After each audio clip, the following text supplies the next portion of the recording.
All right, and welcome.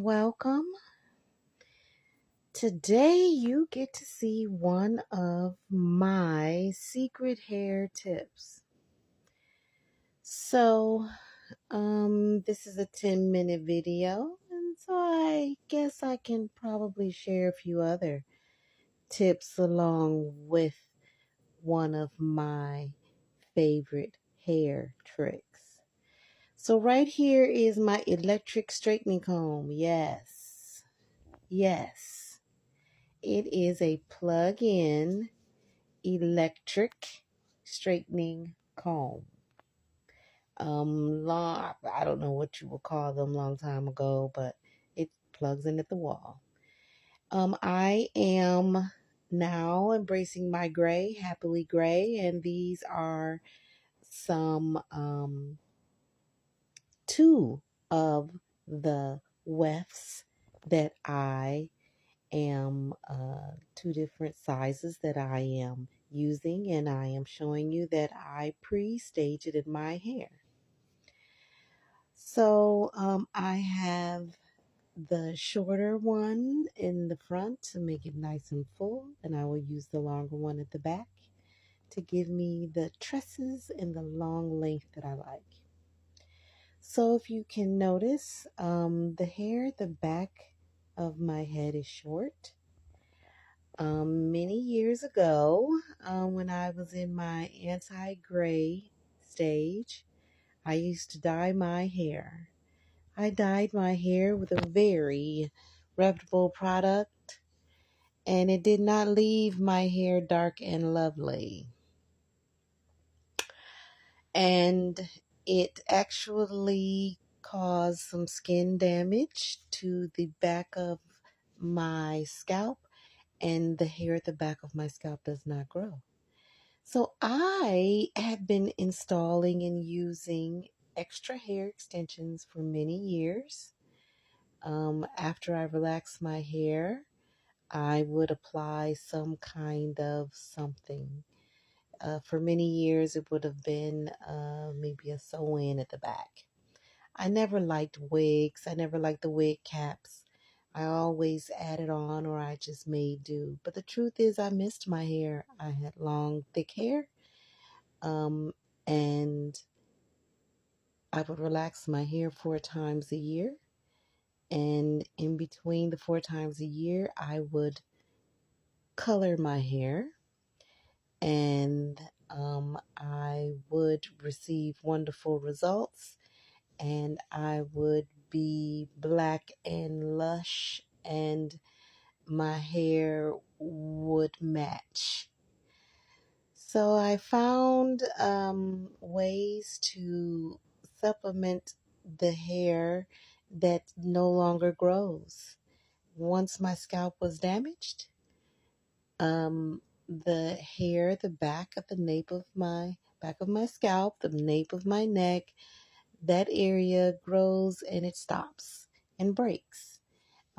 It has nothing to do with the health of my hair. It is my scalp. My scalp was damaged. And yes, there was some compensation for that. I knew it was going to be many years before my scalp was able to heal, but I had no idea it was going to be longer than I expected. But nonetheless, we come up with ways, don't we? And one of the ways that if you are watching, you noticed I showed you that I am using human hair that is gray and black.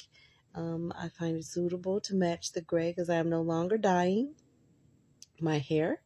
And I found gray and black wefts of hair, and I sewed hair clips onto the sandwiched hair wefts. The hair wefts were originally tape-ins, and as much as I loved the tape-ins, I hated the glue.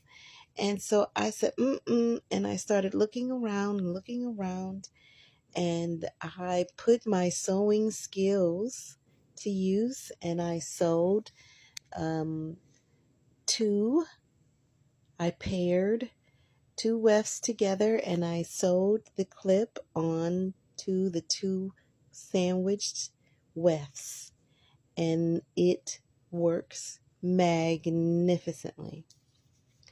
As you can see, I am simply going across the back of my head. I use um, a brick lay mason or brick wall pattern, where if, for example, at the very base, very first row is 2, and then this next row will be 3, and so the next row, the middle will start with 1 weft, and then the other 2 wefts will be placed to the other each side. And then when I go up, I make sure that I cover that space with 1 or 2. I stagger the wefts so that they are not just straight lines, straight up and down. You will see quickly how quickly that my hair will fill in. I'm not even using a hair comb. Are you noticing I'm not even using a hair comb? Because I just use my fingertips. This is not a precise, it does not have to be precise. Just basically enough parted in a fashion depending upon how thick you want your hair to be. I have many wefts, and depends on how thick I want my hair to be. I will just take my time and make the part smaller, and I will lay in more wefts on top of each other.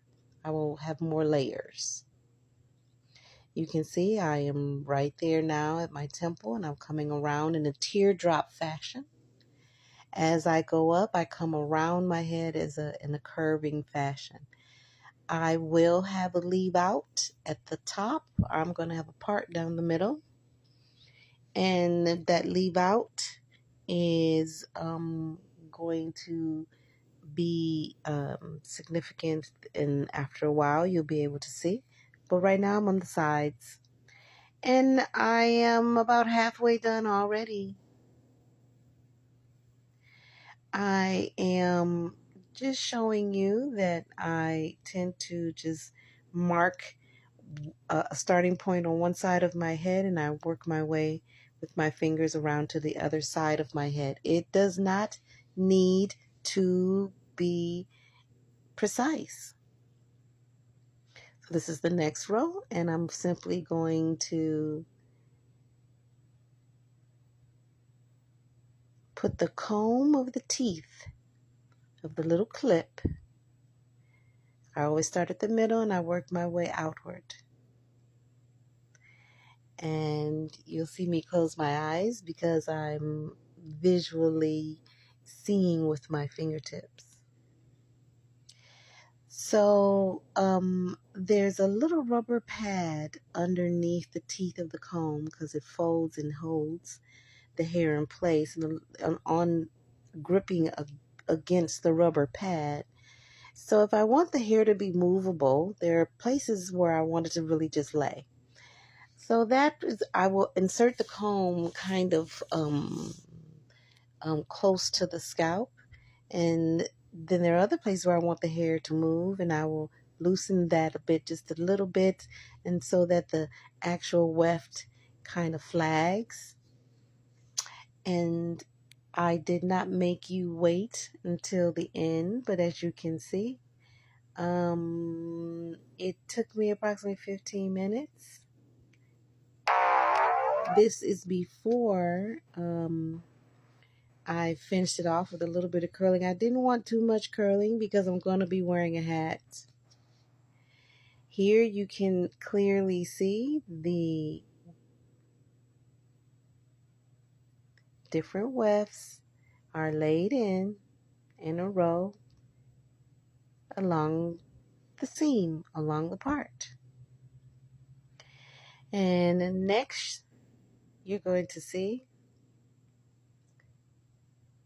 the parts in my temple. I'm going to loosen them up a little bit. But I only curl just the tips because I'm going to be going out. I am going to have a little bit of a bang.